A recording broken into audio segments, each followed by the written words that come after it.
Our next guest was drawn into the drug world when he was a teenager. He spent years struggling to get his life under control. Now he's a prominent public official, drawing upon his past to help others. I'd like to welcome Martinsburg City Councilman Kevin Knowles. Kevin, thank you for being here. Well, thanks for having me. I appreciate it.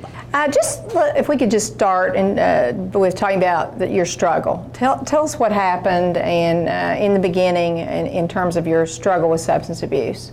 Well, I can tell you that I come from a very good and loving family from northeastern PA, and we were never wanting for anything.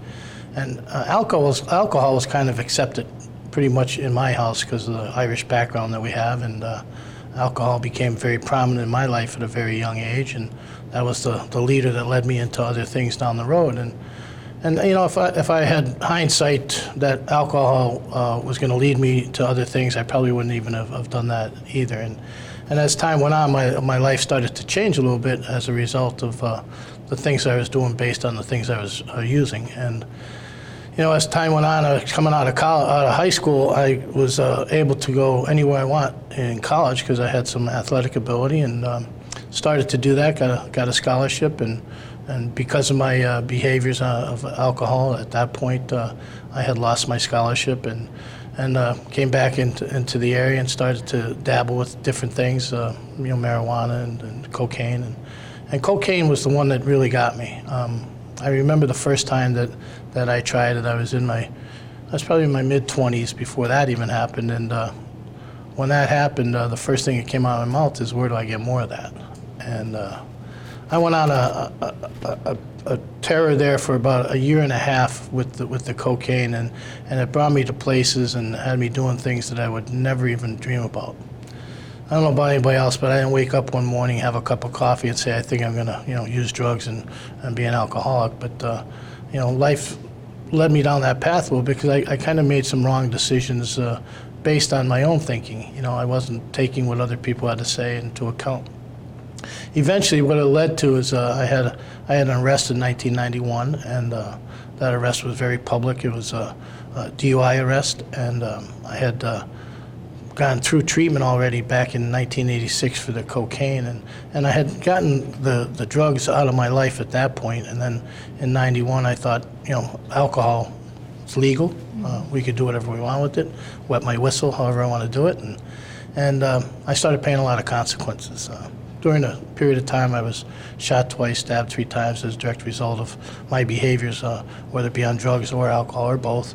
And I've been pronounced dead a couple times, and that's a direct result of that addiction. Can we talk a little bit about, I think it's important for the viewers to sort of recognize that, you know, you actually feel like the addiction started as early as high school with the alcohol, and that was a sort of a precursor to other kinds of things that led you down different pathways. And yet, even after treatment, you had a relapse. And that happens sometimes, doesn't it? Well, it happens quite often. I've been in recovery now for almost 19 years come October, and I see it all the time. I mean, I run into people. It's very, very seldom do you see what I call a one-time wonder, where they go to treatment, stay in recovery, and they stay there. I have a younger brother that was a one-time wonder, and I have a lovely wife that I married that's a one-time wonder also. But you don't see that. Most of the times it's multiple relapses before somebody actually gets it and moves forward with their recovery. And I think that's very important, would you agree with me, Kevin? Because I think sometimes this sense of hopelessness, I've been through recovery, I failed, nothing's going to help me. Do you think that impacts how someone who's had a substance abuse problem thinks about what's next for them in life? Sure. I mean, I can speak for myself that, you know, I thought that I had a lot of issues, a lot of problems that was not anybody else's problem but mine. I didn't realize that I was hurting other people. And as time went on, I started to realize that I wasn't just hurting myself. I had a relationship with a daughter I lost for 18 years because of the person I had become when I was using drugs and alcohol. And I always wanted to have that relationship as a father to her. And I was very fortunate to, after getting clean and sober in 97, the last 19 years has been a wonderful gift for me as part of my recovery. Actually, I was able to walk her down the aisle, and that would never have happened had I continued to be the person I was. So there was some hope that I was always reaching for, and for me the hope was a conversation that my daughter had with me one time that I hope and pray I never forget. And she said, "Dad, there's times I needed you and you weren't there. There's times in my life I wish I never saw you again. What you need to do, Dad, is you need to reach down deep inside you. Find out what makes you do the things you do. You need to bring God back into your life. Once you do that, Dad, the one thing I never denied was the love you have for me and the love I have for you." I don't know about anybody else, but when that moment happened, I grabbed onto it, and that was my hope. And I've been grabbing onto that every day for the last over 18 years. And I don't want to forget that. You know, someone told me a long time ago, those who forget are doomed to repeat. And I have to remember what got me to where I was to get me into my recovery. And how I remember that is I stay involved in recovery. You know, it's one thing to go to treatment, but I'm involved in a recovery program. And that recovery program allows me to help other people and help me along the way. You know, I know this is emotional, and I appreciate your willingness to talk about this because I think it's important for other people to see you and know that they can overcome those things and that they have to figure out what motivates them to do it.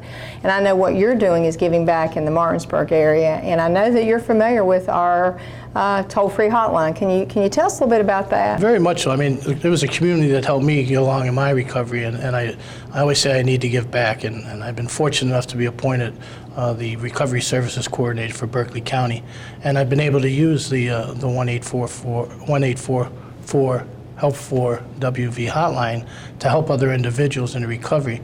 And I believe the numbers since they started from Berkeley County is about 135 individuals we've been able to find treatment for, or detox, or both.